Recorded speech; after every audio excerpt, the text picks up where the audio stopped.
নমস্কাৰ প্ৰিয় দৰ্শক দি প্ৰাইম শোলৈ সকলোকে স্বাগতম জনাইছো মই পাৰ্থ বৰা তুৰস্ক আৰু সিৰিয়াৰ যি ধ্বংসলীলা সেই ধ্বংসলীলাই সকলোকে স্তম্ভিত কৰিছে সোমবাৰৰ ৰাতিপুৱাৰ যি ভূমিকম্প 7.8 ৰিক্টাৰ স্কেলৰ যি ভূমিকম্পয়ে এক তাণ্ডৱ লীলাৰ সৃষ্টি কৰিলে সকলো সমগ্ৰ বিশ্ববাসী তাৰ কাৰণে চিন্তিত হৈ গৈছে ভাৰতবৰ্ষৰ লগতে বিশ্বৰ বহুকেইখন দেশে ৰিলিফ মেটেৰিয়েল তুৰস্ক আৰু সিৰিয়ালৈ প্ৰেৰণ কৰিছে কিন্তু এই মুহূৰ্তলৈকে উদ্ধাৰ অভিযান চলি আছে আৰু এই মুহূৰ্তলৈকে 5000 স্তূপৰ পৰা উদ্ধাৰ কৰিবলগীয়া হৈছে কিন্তু আশংকা কৰা হৈছে মৃতকৰ সংখ্যা ইয়াতকৈ বহু বেছি হ'ব পাৰে 20000 লোকৰ মৃত্যু হোৱাৰ আশংকা প্ৰকাশ কৰা হৈছে আৰু যি সকল লোক যেহেতু আকাশচুম্বী অট্টালিকা তাজপটৰ সদৃশ খহি পৰিছে নিমিষতে খহি পৰিছে 20খন চহৰৰ হাজাৰ হাজাৰ ঘৰ ভাগি পৰিছে 20খন চহৰৰ 6000 সৰু বৰ ঘৰ ভাগি পৰিছে গতিকে বহু লোক গৃহহীন হোৱাৰ সম্ভাৱনা আছে বহু লোকৰ বৰ্তমান খাদ্যৰ নাটনি হৈছে সেই দুইখন দেশত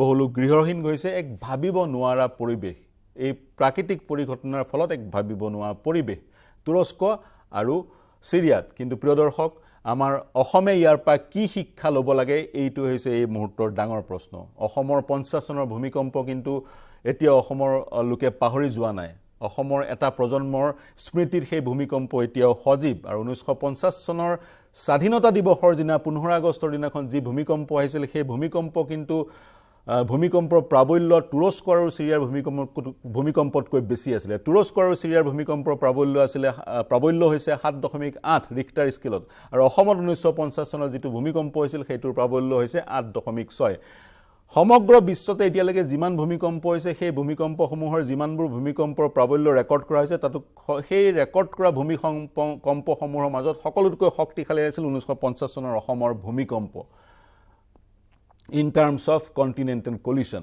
গতিকে অসমত যেহেতু ভূমিকম্পৰ পূৰ্বানুমান কৰিব পৰা নাযায় অসমত আমি কি ব্যৱস্থা ল'ব লাগিব এই মুহূৰ্তত ডাঙৰ প্ৰশ্ন আমাৰ কৰণীয় কি চৰকাৰৰ কৰণীয় কি মনত ৰাখিব 1950 চনত অসমৰ ভূমিৰ ওপৰত সেই হেঁচা নাছিলে সেই হিমান ধৰণৰ বিল্ডিং হিমান ধৰণৰ ঘৰ হিমান ধৰণৰ দলং ইত্যাদি ইত্যাদি ম্যান ষ্ট্ৰাকচাৰ নাছিলে কিন্তু আজিৰ দিনটোত 1950 চনতকৈ 100 গুণ 1000 গুণ বেছি ম্যান ষ্ট্ৰাকচাৰ গতিকে আজিৰ দিনটোত সেই ধৰণৰ প্ৰাবল্য ভূমিকম্পৰ যদি পুনৰাবৃত্তি ঘটে অসমত কি হ'ব আৰু যিখন সোৱণশিৰি নদীৰ ওপৰত আজি জলবিদ্যুৎ প্ৰকল্পটো আছে নামনি সোৱণশিৰি জলবিদ্যুৎ প্ৰকল্পটো আছে 1950 চনৰ ভূমিকম্পৰ ফলত সেই সোৱণশিৰি নদীখন 8 দিনৰ কাৰণে স্তব্ধ হৈ গৈছিল ভূমিকম্পৰ ফলত যি ভূস্খলন হৈছিল কাৰণ অসম হৈছে হিমালয়ৰ পাদদেশৰ এখন ৰাজ্য যি ভূস্খলন হৈছিল সেই ভূস্খলনৰ মাটিৰ ফলত সোৱণশিৰিৰ যি নদী সেই নদীখন 8 দিনৰ কাৰণে স্তব্ধ হৈ গৈছিল 8 দিনৰ পিছত সেই নদীৰ পানীয়ে মাটি ভেদি যি এক তাণ্ডৱৰ সৃষ্টি কৰিছিল সেই এক অন্য কাহিনী সেই যি মাটি ভেদি পানী ওলাই আহিছিল সেই পানীৰ উচ্চতা আছিল সেই ঢৌৰ উচ্চতা আছিল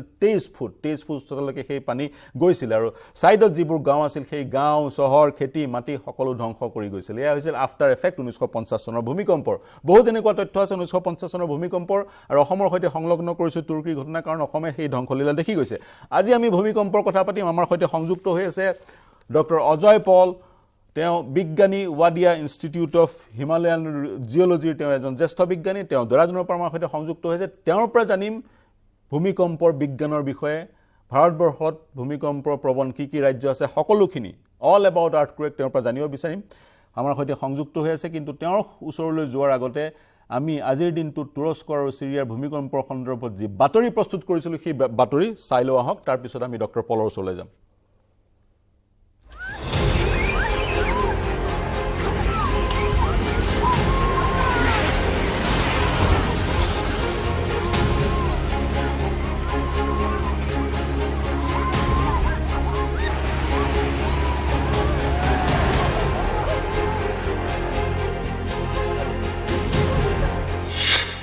শতিকাৰ অন্যতম মৃত্যু বিভীষিকা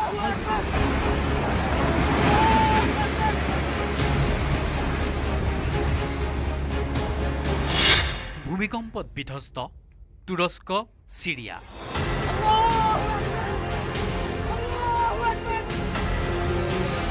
মধ্যপ্ৰাচ্যৰ দেশ দুখনত চাৰিওফালে কেৱল মৃত্যুৰ বিভীষিকা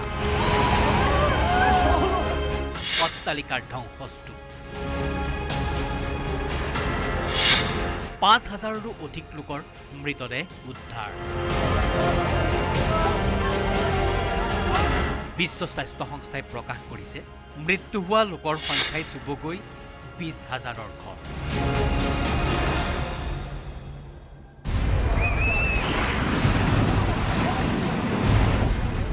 এই বৃহৎ পৰিসংখ্যা প্ৰকাশৰ আঁৰত দুইখন দেশতে ভূমিকম্পই সৃষ্টি কৰা ধ্বংসলীলা। প্ৰথমে চাওক এইখন ছবি, সোমবাৰৰ ছবি, ভূমিকম্পৰ পিছৰ ছবি। চাওক কেনেদৰে নিমিষতে ভাগি পৰিছে এটা অট্টালিকা।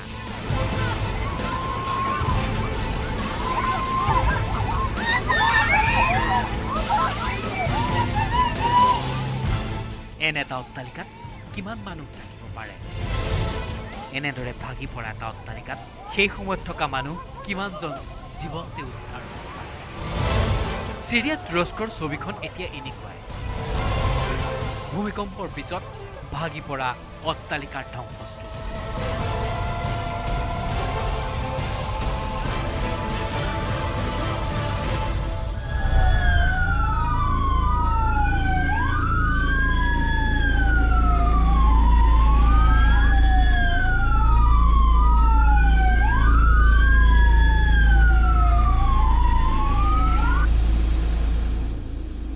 তুৰস্ক আৰু চিৰিয়াত ভূমিকম্পই কোবাই যোৱা প্ৰায় 20খন চহৰত 6,000ৰো অধিক সৰু বৰ অট্টালিকা ভাগি পৰিছে।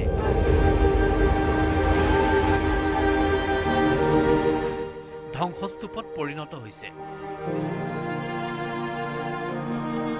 চাৰিওফালে কেৱল ধ্বংসস্তূপ। এয়া উত্তৰ চিৰিয়াৰ এলেপ্পোৰ ছবি। ধ্বংসস্তূপৰ মাজত এক্সকেভেটৰ চলিছে।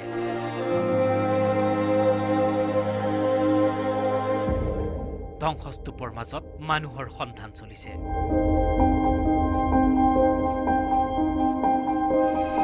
তুৰস্কৰ ভূমিকম্পৰ অভিকেন্দ্ৰ অঞ্চল গাজিয়ান্তেপত ভাগি পৰিছে 2000 বছৰ পুৰণি ঐতিহাসিক গাজিয়ান্তেপ দুৰ্গ।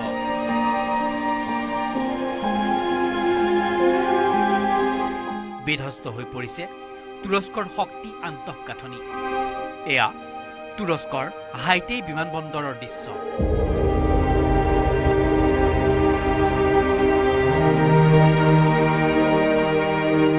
সুদীৰ্ঘ ৰানৱেত দেখা গৈছে বৃহৎ ফাট।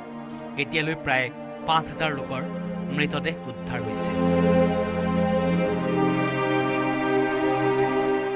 উদ্ধাৰ কাৰ্য চলিয়ে আছে। ভাৰতকে ধৰি বিভিন্ন দেশে উদ্ধাৰকাৰীৰ দল প্ৰেৰণ কৰিছে।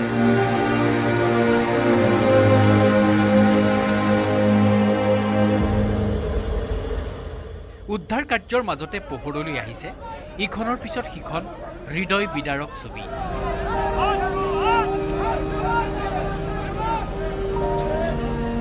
তুৰস্কৰ হাতেত চলি থকা উদ্ধাৰ অভিযানত ধ্বংসস্তূপৰ পৰা উদ্ধাৰকাৰীৰ দলে উদ্ধাৰ কৰে এটি শিশু। শিশুটো উদ্ধাৰৰ পিছতে উদ্ধাৰকাৰীৰ দলক প্ৰশ্ন, মোৰ মা ক'ত? এয়া মাত্ৰ এখন ছবি।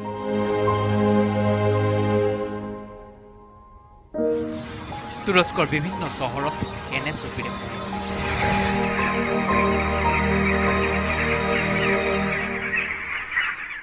কোনোমতে প্ৰাণ ৰক্ষা পৰাজনে আপোনজনক বিচাৰি হাহাকাৰ কৰিছে।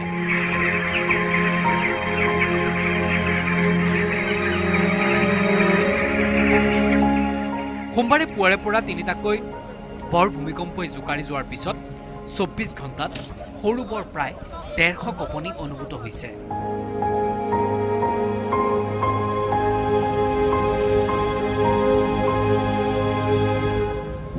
আৰু ভূতৰ ওপৰত দানহ পৰা দি তুৰস্কৰ তাপমাত্ৰা 0 ডিগ্ৰী কাষ চাপিছে।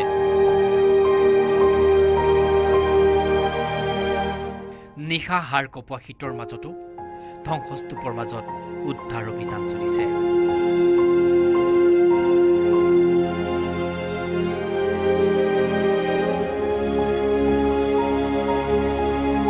শতিকাটোৰ অন্যতম বৃহৎ দুৰ্যোগৰ মুখামুখি হৈছে মধ্যপ্ৰাচ্যৰ দেশ দুখন।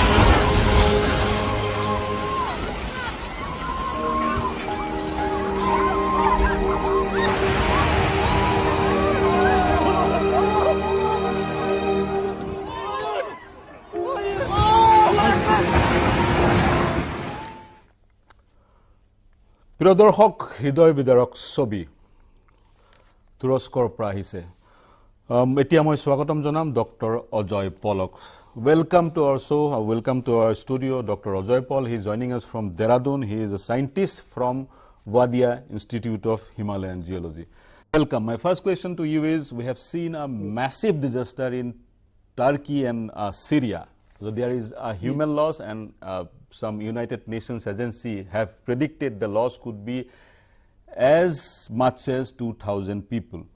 Now, if I start from the basics, I would like to know the science behind earthquake. Why are these two countries from the Middle East, essentially Syria and Turkey, had to face such massive devastation? Are they placed in such a way just above some sensitive tectonic plate that they had to face such disaster? What is the seismic fault line? That I want to know from you, from the basics, sir. Thank you. Actually, it is not Syria and Turkey only. Wherever on the surface of the earth there is a interaction of the plates.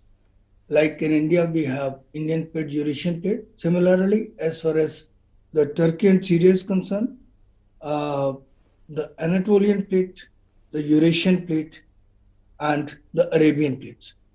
To start from the basics, this Earth's surface is primarily made up of 8-9 plates, which move relative past each other. Now the thing is that when these plates, they interact and move past each other, there is a accumulation of strain energy. And this accumulated strain energy, when reaches a point that the subsurface rocks are notable to withhold the accumulated strain energy. At that point of time, there is a sudden transient release of energy. It pricks, the rock pricks suddenly. Okay. And this breaking is, we call it as earthquake, the release of huge amount of energy. Okay. And it comes on the surface of the earth as the motion on the surface of the earth. It vibrates. There is a subsidence. There is a motion, vertical and horizontal. So when we know that this movement of the plates related to each other is a natural process, it's a continuous process. The accumulation of energy is a natural continuous process. It has to be released in terms of earthquakes. And especially when we say that last two great earthquakes, we say that a huge amount of energy is released in the form of last two great earthquakes. So we have to be prepared for it. As far as the Turkey is concerned, as I earlier told you, that there are 3 plates, the Anatolian plate, the Eurasian plate, and the Arabian. They are interacting with each other, because of which there is an accumulation of energy. Now, sorry, if we study the case of, as far as India is concerned, we also I'll come to India, sir. I'll come to India. You said there is accumulation of stress because of interaction between these plates, and these our Earth's surfaces consist of 7 or 8 plates, as you said, and this energy has to come out, and it comes out in the form of earthquake. Right. Yes. That's what you said, and this is a very natural process. If there is an accumulation of stress, it has to come out. প্ৰিয় দৰ্শক যদিহে তেনে ধৰণৰ শক্তি সেই প্লেটছবোৰৰ মুভমেণ্টৰ ফলত accumulate হৈছে সেই শক্তি বাহিৰলৈ ওলাই আহিবই এটা প্ৰাকৃতিক পৰিঘটনা এই পৰিঘটনা আমি কেতিয়াও এভয়েড কৰিব নোৱাৰো sir I want to know from you like this earthquake I was reading some article from some international journal they're saying the earthquake that took place in these two countries is essentially shallow earthquake so damage is much more and there is one other earthquake which is deeper earthquake which is called deeper earthquake it has less damages I want to know what is shallow earthquake and what is deeper earthquake you know this shallow and deeper is interpreted in terms of the depth of the focus when the point where the energy release occurs we call it like when we pinpoint a place that there is an earthquake at a certain place we call that point as the epicenter, which is on the surface of the earth, above the focus. The focus is the point of release of energy, that where the breaking of the rock starts. When this breaking point or the depth of focus is shallow, the region of devastation is less, but it is more in terms of the damage to the buildings, the shaking. But if but if the focus is more, what happens is that the spread area becomes larger, and this the effect on the surface of the earth becomes more in a larger area. Hence, the impact on a particular region becomes less. So, what in practical terms, what we can say is that if the depth is more, although the region affected would be more, but the extent of damage would be less. Okay. But if the focus depth is less, the extent, the area of the shaking would be less as compared to the deeper earthquake, but the extent of damage will be. Okay. In shallow earthquake, the damage is more, and that is what is seen in Turkey and in Syria. And in deeper earthquake, you can say the damage, it covers more area, but damage is less. It's like, it covers more area, but the damage is less. Syria আৰু তুৰস্কত যিটো ভূমিকম্প হ'ল, সেই ভূমিকম্পটো এক প্ৰকাৰৰ shallow earthquake, যাৰ ফলত ইয়াৰ যে তাণ্ডৱটো বেছি হৈছিলে। মই আপোনাক I will again go to Dr. Paul. I would like to know from you the aftershocks. The United States Geological Survey, they're saying there were more than 40 aftershocks that were felt in Turkey and Syria. Now, in Yes. most of the earthquakes in Nepal or in 1950s of Assam, after the main earthquake, after the first tremor, there were aftershocks. So, how do you explain those aftershocks? These energy once released are again released fragmented wise, or what is the science behind aftershocks? Actually, the thing is that when the sudden release of energy occurs first, what we call is a main shock. The subsurface region, it shakes, and it shakes a lot. And then what happens is that region, it tries to readjust itself. This breaking and the devastation in the subsurface region, it readjusts. And some of the regions which are having accumulated strain energy, they are triggered. So there are two things, that some of the regions which were a bit far away from that focus, but they were triggered by the shaking, the release of energy from the point of focus. Focus is essentially the epicenter, right? Focus is the epicenter. No. Epicenter is the point on the surface of the earth, above the focus. Okay, yeah.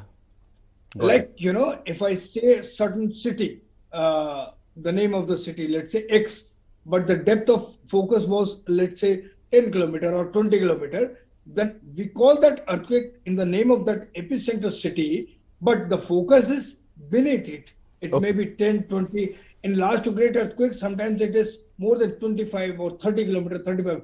This is a very shallow earthquake that we have seen in this Turkey region. Right. So, as far as the aftershocks are concerned, we have to see in two point of views, that another region which was away from the focus, but it was having accumulated energy, got triggered from this release of energy.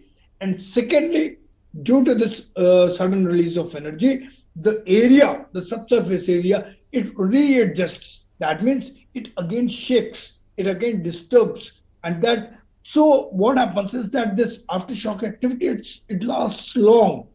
2 months, 3 months, 4 months. Maybe that the order of the magnitude of the earthquakes, they become slowly, they become low and less, but it continues to occur for a long interval of time. Okay. সংযোগ সাগৈ বিচ্ছিন্ন হৈছে তেওঁৰ সৈতে পুনৰ সংযুক্ত হ'বলৈ চেষ্টা কৰিম সংযোগ বিচ্ছিন্ন হোৱা দেখা পোৱা গৈছে আমি ভূমিকম্পৰ কথা পাতি আছিলোঁ প্ৰিয় দৰ্শক তেওঁৰ সৈতে পুনৰ আমি সংযুক্ত হ'বলৈ চেষ্টা কৰিম ইন্টাৰনেটৰ কিছু ব্যাঘাত জনিছে যদিহে আমি তেওঁৰ সৈতে জুমত সংযুক্ত হোৱা নাই টেলিফোন যোগে সংযুক্ত হ'বলৈ চেষ্টা কৰিম তেওঁ সুন্দৰকৈ বুজাই আছিল পুনৰ সংযুক্ত হৈছে তেওঁ Dr. Paul, now I'll come to the measurement, the Richter scale. If for the sake of argument, if I give you an example, if you remember the Nepal earthquake, the Richter scale, the intensity was 5.8 in Richter scale.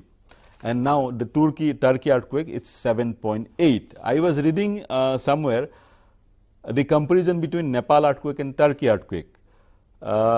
It says the Turkey earthquake is 100 times, it produces the Turkey earthquake, it has produced 100 times bigger waves than the Nepal earthquake and 1024 times more powerful than Nepal earthquake.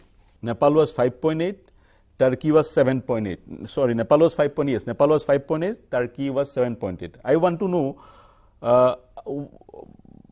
how much this 1 in Richter scale matters in terms of damage, in terms of shakes, and what is the difference between magnitude and intensity? I'll try to explain in terms of this Hiroshima bomb. If the release of energy of a Hiroshima bomb was equivalent to the energy released by a 6 magnitude earthquake, and when we go from 6 to 7, we have to have 30,000 more earthquakes in comparison from 6 to 7. So now you can see that what is the quantum of energy when there is a change of 1 magnitude in Richter scale. And now here we have 7.8. Now you can relate that how many Hiroshima bombs, I mean like from 6 to 7 we have something like 8 Hiroshima. I request you to come again. The 1 Hiroshima bomb is equal to 6 Richter scale. Magnitude, yes, the energy terms. In and terms in of order energy. 7, you have at least 7 or 8 Hiroshima bombs. When you go from 1 magnitude, 6 magnitude to 7 magnitude. Now here the thing is that it is 7.8. Now you can imagine the quantum of release of energy in terms of 7.8 magnitude earthquake. And these one important things when you had asked about the aftershocks is that the cracks which are developed in the buildings, the vulnerability of the region, one should understand the phenomena of aftershocks for months to come. It is a very important thing as far as the vulnerability and the damage and casualties of the people and property is concerned. Property is concerned. Sir, as we are joining you from Assam, we are a news channel from Assam. In Assam, we also see much of earthquake. At least 6, 7, 8 earthquakes every year, if maybe some less or some more. But the point is, in Assam, we have seen earthquakes where after 1950 we did not see major devastation. In 1950, earthquake in Assam was 8.7. 8.6 in Richter scale, and I was reading in Wikipedia today and in some reliable source today that was the strongest earthquake ever recorded in Earth in terms of continental collision. Now, is it necessary that there will be aftershock in every earthquake? Like if we have encountered an earthquake of 4.8 Richter scale, will that also have aftershocks? Yes, aftershocks are necessarily there, but for a lower magnitude earthquake, the aftershocks will be very, very less.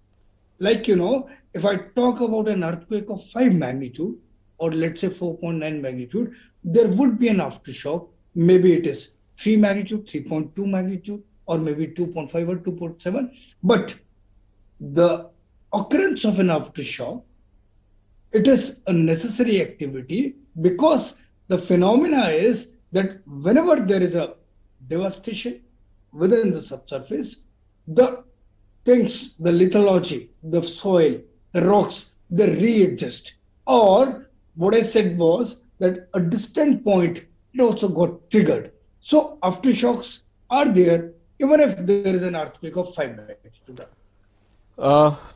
Sir, I'll have to take a break. You be there. মই এটা বিৰতি ল'ব লাগিব. I'll have to take a break. I'll come very shortly. প্ৰিয় দৰ্শক, এটা বিৰতি ল'ব লাগিব. Dr. Paul is an expert. তেওঁ ইতিমধ্যে ক'লে আফটাৰ শ্বক প্ৰতিটো ভূমিকম্পৰ পিছতে থাকে। প্ৰতিটো ভূমিকম্পৰ পিছত সৰু সৰু ভূমিকম্প আহিবই। গতিকে এটা ভূমিকম্পৰ পিছত আমি সাৱধান হোৱাটো খুবেই প্ৰয়োজন। যদি কাৰোবাৰ ঘৰত ক্ৰেকছ আহিছে, কাৰোবাৰ ঘৰৰ কিছু অনিষ্ট হৈছে, সেই অনিষ্ট হোৱা অংশ পুনৰ অনিষ্ট হোৱাৰ সম্ভাৱনা আছে। গতিকে সেই অনুসাৰে ভূমিকম্পৰ পিছত পদক্ষেপ লোৱাটো খুবেই প্ৰয়োজন, কিয়নো আফটাৰ শ্বকছ হৈছে এটা প্ৰাকৃতিক পৰিঘটনা, ভূমিকম্পৰ সৈতে এছ'চিয়েট হৈ থকা এটা অবিচ্ছেদ্য অংগ। আফটাৰ শ্বকছ আহিবই, আৰু যি আফটাৰ শ্বকছ আমি দেখা পালোঁ তুৰস্কত। এটা বিৰতি ল'ব লাগিব প্ৰিয় দৰ্শক, শীঘ্ৰে ঘূৰি আহিম। তুৰস্কৰ ভূমিকম্পৰ কথা পাতি আছিলোঁ, কিন্তু এইবাৰ আমি কথা পাতিম কি আমি শিকিবলগীয়া আছে, অসমে ইয়াৰ পৰা কি শিক্ষা ল'বলগীয়া আছে। We will talk after the break what are the takeaways India needs to see from that massive disaster we had seen in Turosk and Syria. সোনকালে ঘূৰি আহিম প্ৰিয় দৰ্শক, চাই থাকিব নিউজ 18 অসম নৰ্থ ইষ্ট।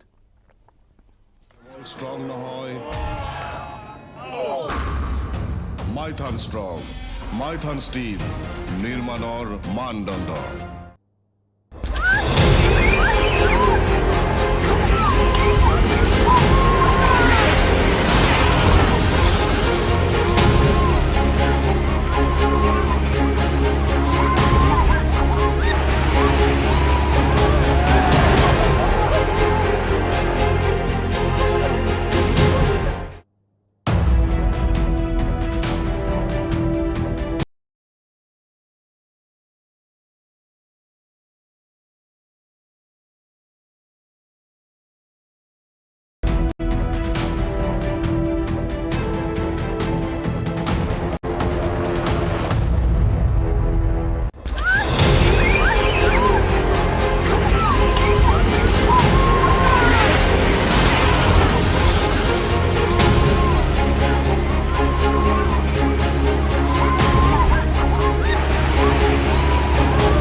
নমস্কাৰ প্ৰিয় দৰ্শক, বিৰতিৰ পিছত সকলোকে পুনৰ স্বাগতম জনাইছোঁ। মই পুনে ডক্টৰ পলৰ ওচৰলৈ যাম।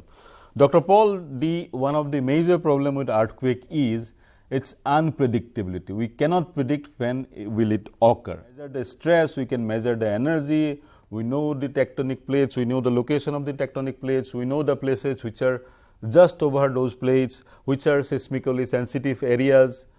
In India also we have located those areas, but we do not know when will it occur. That is one point. So I want to ask you, is there any research going on in this direction? Is there a probability in near future that will be in a position to predict earthquake? My first question. And second question is, as we do not know when will it occur, we do not have any mechanism to know when will it occur. So what should be the preparedness from the people, especially when they are living in a seismic zone or earthquake prone zone? As far as your first question is concerned, you see the region of interaction of the Indian plate with the Eurasian plate. As on date, the Indian plate is under thrusting beneath the Eurasian plate. And this is the reason for the accumulation of the strain energy, which is, as I told earlier, which is released in the form of large to great earthquakes.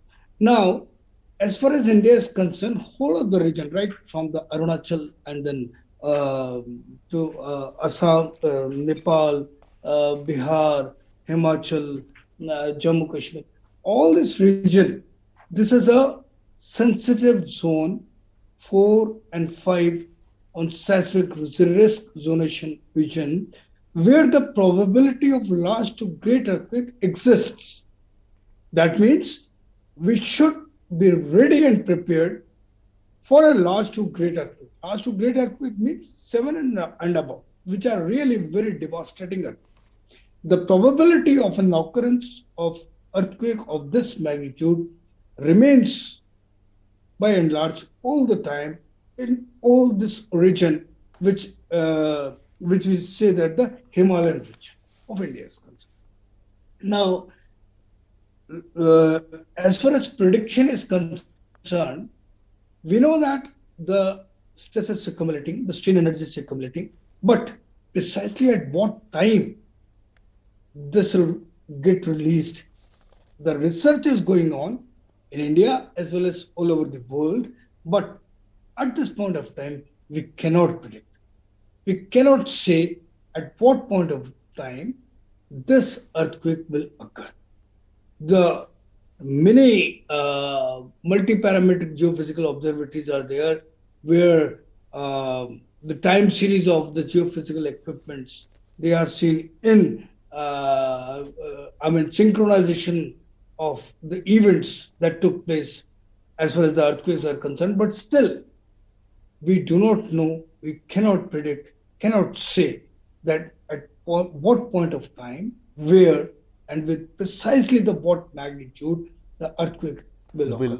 Although we say that this region is prone to large to great earthquake, and there is a probability at every point of time, and there are certain regions where are less probable, which are more probable, but yes, we cannot predict as pinpointedly as to when it will occur, where it will occur, at what depth will it occur, and precisely with what magnitude it will occur. Will it occur? Yes, as I told earlier, that... Sorry. Yes, sir. Go ahead, sir. Go ahead. Please go ahead. Okay. Now, as I told earlier, that this accumulation of strain energy is continuous. It has to be released in the form of earthquake. So there are only 2 points which can be done. First, to prepare to make the construction safe. And we have proven examples of countries that where the earthquake, large earthquake, they do come very frequently, but there are no casualties as far as the damage of the construction is concerned. So, if we are able to construct in such a way which are earthquake resistant structures, and we have the technology, we have the measurement parameters that could be, if implemented, that the construction can be made safe. So you said we have technologies. Can you give us some example? Like in Japan, we keep reading very frequently in Japan, because Japan is also situated in earthquake prone area. So in Japan, they have come up with technologies. They have started constructing their buildings, their houses in such a manner that those can resist earthquake. So can you give some examples like how to? You see, yeah. You see, wherever there is a shaking, we have the vertical component and the horizontal component, and secondly, the soil condition. So if we are constructing somewhere and the soil is tested and the load, the parameters are taken care of, that this could be the maximum probable shaking, horizontal, vertical, and these are the soil conditions, then what should be the construction mode in order to resist such a shaking with such soil conditions? I'm not a civil or architect engineer, so okay. I cannot pinpointedly say, but what I can say is that to resist the horizontal vertical shaking, and secondly, to test the soil to have the foundation improper that could resist that shaking. So these are the measures that to be taken for any construction. Right, বৰ সুন্দৰ কথা কৈছে. You have come up with a very good suggestions. অসম চৰকাৰেও they should come up, অসম চৰকাৰেও তেনে ধৰণৰ নিয়ম বনাব লাগে. দেখা গৈছে অসমত বিশেষকৈ চহৰ অঞ্চলসমূহত যিবোৰ চহৰ অঞ্চল ওচৰে পাজৰে পাহাৰ আছে, গুৱাহাটীতে দেখা পোৱা যায় পাহাৰৰ ওপৰত অবাধে কনষ্ট্ৰাকচন, সেইবোৰ কনষ্ট্ৰাকচনে কিন্তু বিপদ মাতিব. আমি মাটিটো পৰীক্ষা কৰিব লাগে. We should do soil testing. সেই মাটিটোত ভূমিকম্পৰ কিমান প্ৰভাৱ পৰিব, ভূমিকম্পৰ ভাৰ্টিকেল যিটো প্ৰভাৱ আৰু যিটো হৰাইজেণ্টেল প্ৰভাৱ, সেই প্ৰভাৱখিনি কিমান হ'ব, সেয়া পৰীক্ষা নিৰীক্ষা কৰি এনেভাৱে আমি ঘৰ নিৰ্মাণ কৰিব লাগে যাতে সেই ঘৰ ভূমিকম্পৰ সময়তো নিৰাপদ হৈ থাকে. বৰ সুন্দৰ কথা. I will go again two doctor Paul. Minister for Science, Dr. Jitendra Singh, he said once in the floor of the House in Parliament, Lok Sabha, I think, he said 59% of the mass, 59% of the land mass in India is earthquake prone. Now, you said about Zone 5, entire Himalayan region, Assam, Arunachal Pradesh, then Sikkim, then entire Himalayan region up to Kashmir, falls in Zone 5.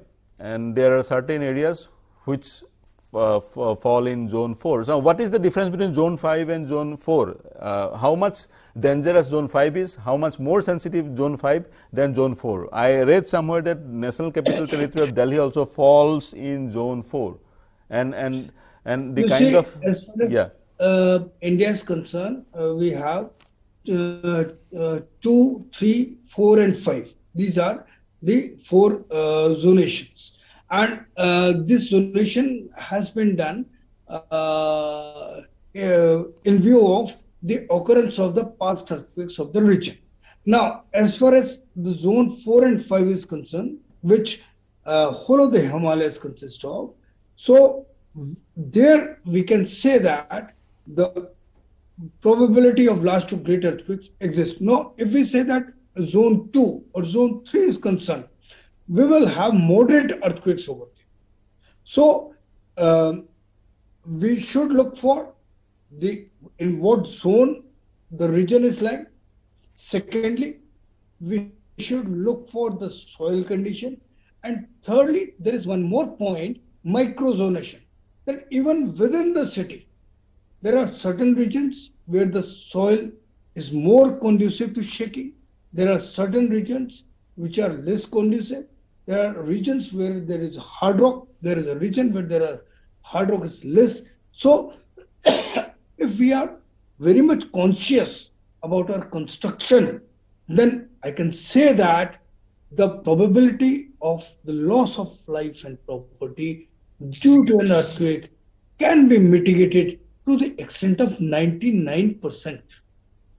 That means none. To the extent of 99% is you have mitigated the entire risk. So, this is a very tricky issue. You have come up with lots of suggestions, but it will need Government of India's intervention or probably state government's intervention.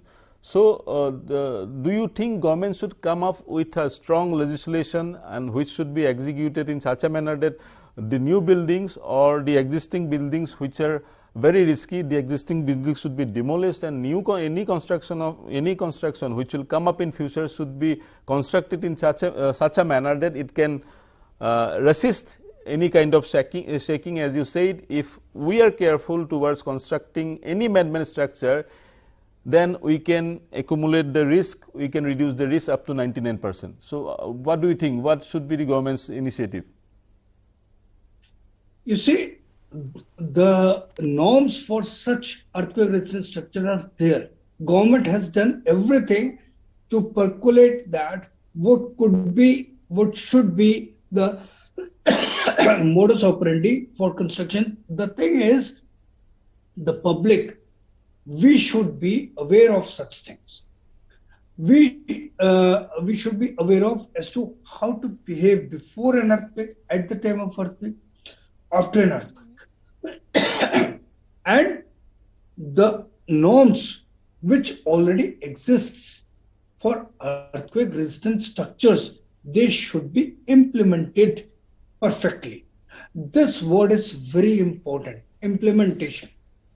And I should tell you that if the norms are implemented, that means what I wish to say is that if I am constructing a house, I go to a civil engineer, architect, and I tell him strictly to have these norms implemented, and I want that it should be implemented, then the risk is 99% mitigated. The true word is implementation. We are not doing that. The public is not aware of that. The public should implement it thoroughly. You see, there are engineering structures. There are structures which are very tall. There are structures which are very huge. But the norms of earthquake resistance are implemented to the extent of 99%. I can confidently say that they are not going to be harmed by the earthquake. Okay. Now I'll ask you, what are the takeaways for India? We saw such devastation. You said the risk can be reduced up to 99% if we follow certain norms. So if we follow certain norms, প্ৰিয় দৰ্শক শুনিলে আপোনালোকে চৰকাৰৰ নিয়ম আছে, সেই নিয়মবোৰ যদি আমি মানিলো আমি ৰিস্ক 99% লৈকে ৰিডিউস কৰিব পাৰো। সিৰিয়াই যি ভুল কৰিলে, তুৰস্কই যি ভুল কৰিলে, সেই ভুল যাতে আমি নকৰো হেয়া চিন্তা কৰিব লাগিব, কাৰণ অসমৰ কাৰণে বিশেষকৈ হুকিয়া, কাৰণ অসম ভূমিকম্প প্ৰবণ এক স্থান আৰু অসমত তেনে ধৰণৰ ডিভাস্টেশন হৈ গৈছে। 1950 চনত আজি তাৰিখত যিমান ঘৰ আছিল তাতকৈ 1% ঘৰ চাগে 1950 চনত নাছিলে। মই পুনৰ ডক্টৰ পল আপোনাৰ ওচৰলৈ যাম। I'll go to you again, Dr. Paul. I'll finish it up in 2-3 minutes, the chat with you. Probably this will be the last question. So what are the takeaways you think? What are the takeaways we need to take from what we have seen in Turkey and Syria? Probably they did not follow those norms you have talked about now in terms of building houses. That's why they had to face such massive devastation. So what is the lesson for us from Turkey? Okay, there are two major takeaways from any earthquake disaster. As rightly said, as far as the Turkey earthquake is concerned, the first is that you might have seen that there are few buildings and only one building fall down. The others are still there. So we should construct all the buildings in a manner that it should resist the shaking. First one, with all proper norms, soil condition, vertical motion, horizontal motion, load, architecture, and so on. But more importantly, the second point is, in general, the public should be aware. There should be mock drill exercises.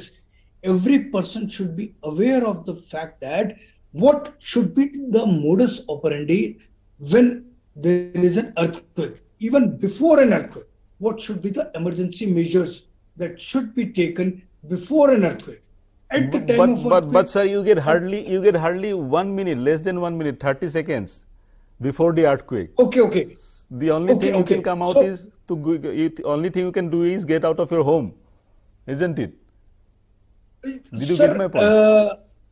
No, sir. Even within the home, there are certain things that should be followed in order to save yourself, to save your life. How to keep the things, the articles, how to protect yourself. What should be the basket? What should be the emergency basket? Where should be the numbers? There are certain measures which are available with the government institutions, in the YouTube channels also, and with some government organizations also, that what should be the level of preparation before the earthquake, at the time of earthquake, and after the earthquake. And this pertains to the awareness. The awareness in the public towards this risk. If it is there in the public, the loss will be minimized. That's what I wish to say. The awareness is the key word. Awareness regarding the earthquake disaster. And it should be adhered. It should be practiced not only at the time of earthquake. Even when there is a peace time, there is a no earthquake, the mock drill should be performed. It should be performed as an yearly measure so that we are practiced as to at the time of earthquake, in this way we should behave. In this way you should behave. And one more question that came to my mind. We have seen massive constructions in Indian cities, be it Guwahati, be it Gurgaon, be it Noida, the new satellite cities that have come up in last 2-3 decades. We have seen massive construction. We have seen skyscrapers. Earlier there were skyscrapers in cities like Mumbai. In Mumbai only we used to see skyscrapers, but nowadays we see these skyscrapers, buildings, massive construction taking place in all emerging cities and satellite cities. For example, if we talk about Delhi, we have seen Gurgaon coming up, Noida coming up. If we talk about Guwahati, if we talk about other cities, and mostly the cities which are there in Himalayan states, in those cities also we have seen massive construction. So do you think these are being undertaken with all the norms being adhered? what do you have to what is your take on this? The massive construction being done in Indian cities, mostly the cities of Himalayan states.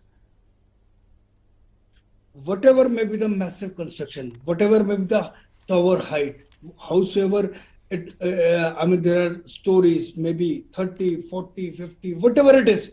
But if the norms are practically really adhered to, if they are implemented and they are constructed with all the things that should be taken care of, there is no risk involved. There are dams, there are bridges, there are tall buildings, there are many other things, but they can be made safe if the construction is made safe. You talked about dam. This hydroelectric power project is a very contentious issue in Assam, and there is a dam being constructed in a river which is a tributary of Brahmaputra. The name of the river is Lower Subansiri. A huge dam is being constructed in Lower Subansiri which will produce electricity of around 200 megawatt, if I'm not mistaken.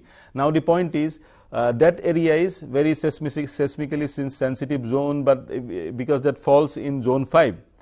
Now you say dam. So dam also, do you think dam also can be constructed in such a manner which that will also resist an earthquake?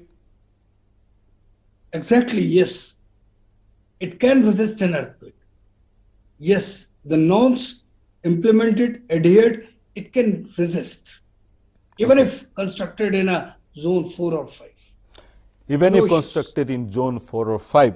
মই এটা বিৰতি ল'ব লাগিব প্ৰিয় দৰ্শক. You're saying something, sir? Please conclude. No. Yes, my conclusion is that what you said is that at the time of earthquake, we should be educated enough how to protect ourselves, how to behave ourselves, what should be done, what should be the precautions that should be taken. I mean, the awareness regarding the earthquake and the construction, earthquake resistant construction. These are the two takeaways which will mitigate, minimize the loss of life and property.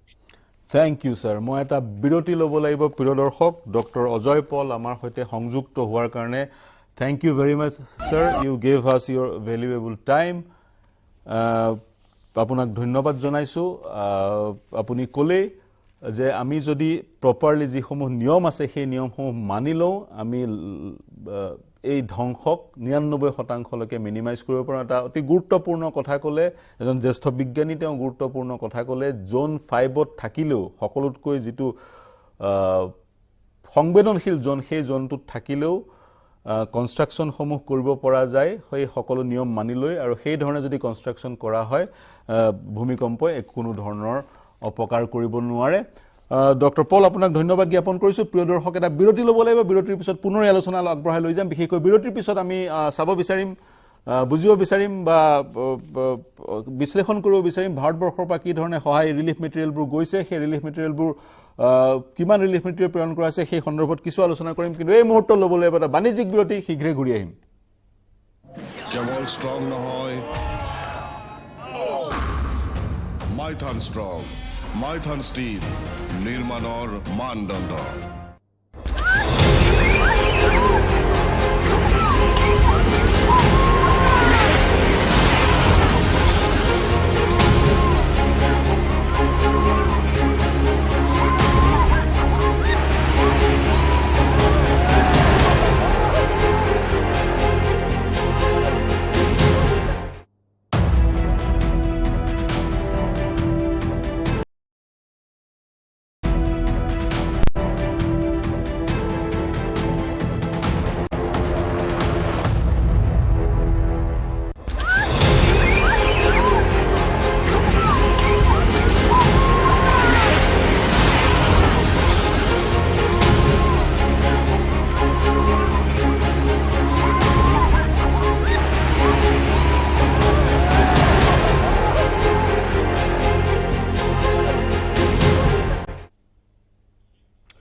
নমস্কাৰ প্ৰিয় দৰ্শক, শেষৰটো খণ্ডত উপনীত হৈছোঁ. সময় মোৰ হাতত বেছি নাই, 2 মিনিটমান সময় আছে.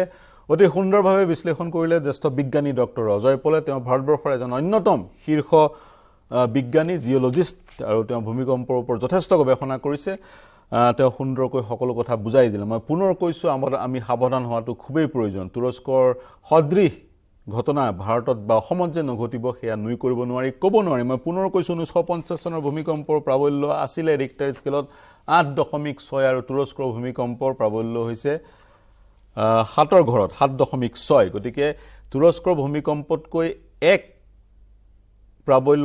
অধিক প্ৰাবল্য ভূমিকম্প অসমত হৈ গৈছে গতিকে আমি সাৱধান হোৱাটো খুবেই প্ৰয়োজন অসমৰ যি সয়েল সেয়া সেডিমেন্টাৰী ৰক ষ্ট্ৰাকচাৰ হয় খুব লুজ সয়েল হয় অসমৰ পাহাৰে পৰ্বতে যি ধৰণে জধেমধে ঘৰ বিশেষকৈ নগৰ অঞ্চলত গুৱাহাটীত যি ধৰণে পাহাৰৰ ওপৰত জধেমধে ঘৰ খজা হয় সেই হেঁচা কিন্তু সেই ষ্ট্ৰাকচাৰবোৰৰ হেঁচা কিন্তু ভূমিকম্পৰ সময়ত হেঁচাবোৰে যথেষ্ট প্ৰভাৱ পেলাব অসমত যদি তেনে ধৰণৰ ভূমিকম্প হয় তেতিয়া কিন্তু এনে ধৰণৰ অবাধে যি কনষ্ট্ৰাকচন চলি আছে সেই কনষ্ট্ৰাকচনবোৰে বিপদ মাতি আনিবই ভূমিকম্প এটা প্ৰাকৃতিক পৰিঘটনা আমি এভয়েড কৰিব নোৱাৰো আজিৰ তাৰিখলৈকে আমি ভূমিকম্প প্ৰেডিক্ট কৰিব নোৱাৰো কেতিয়া হ'ব গতিকে আমাৰ হাতত একমাত্ৰ উপায় আছে ভূমিকম্পৰ পৰা বাচিবলৈ যি সমূহ নিয়ম আছে সেই সমূহ নিয়ম ফলো কৰা আমাৰ ঘৰবোৰ এনেভাৱে নিৰ্মাণ কৰা যাতে সেই ঘৰবোৰে ভূমিকম্প ৰেচিষ্ট কৰিব পাৰে ভূমিকম্পৰ ফলত যি উৎপন্ন হয় শক্তি সেই শক্তিসমূহ ৰেচিষ্ট কৰিব পাৰে তাৰ বাদে আমাৰ হাতত একো অপচন নাই টাৰ্কি আৰু সিৰিয়াৰ যি দৃশ্য সেই দৃশ্য হৃদয় বিদাৰক গতিকে আমি সাৱধান হোৱাটো ভূমিকম্পৰ বিষয়ে জনাটো সজাগ হোৱাটো সময়ৰ আহ্বান প্ৰিয় দৰ্শক অনুষ্ঠান সামৰিব লাগিব শুভৰাত্ৰি